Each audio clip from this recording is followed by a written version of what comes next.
بسم الله الرحمن الرحیم. د ننګرهار ولایت تورخم ښارګوټي کې په فرضي کرښه دروازه د پاکستاني لوري له طرفه د هغه مریضانو لپاره چې هغو مریضانو ته د پاکستاني لوري د ETA په نامه باندې ویزې ورکول کېدې. دغه ویزو باندې یو وارې روغو کسانو هم کولی سوی چې کوزې پښتونخوا ته تللي وی، نو دغه کسانو نن سهار ته اجازه نه ده ورکړې چې واوړي. نور دروازه خلاصه ده، پر دغه لار باندې خلک د دې طرفه څه دغه طرفه څه خلک رفت آمد کوي، ځي او راځي.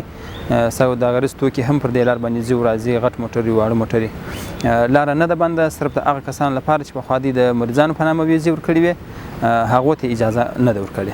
بعض کسانو چې په فیسبوک باندې څه لیکنې کړي دي خلکو ته تشویش اچولی دي، هغه کم کسان چې غواړي کوزې پښتونخوا ته واوړي هغو ته تشویش اچولی دي. تشویش وړ خبره نه ده، صرف هغه کسان چې دوی د ETA په نامه ویزې ورکړې وې هغه کسانو ته اجازه نه ده ورکړې. نور خلک کولی شي چې واوړي او راواوړي.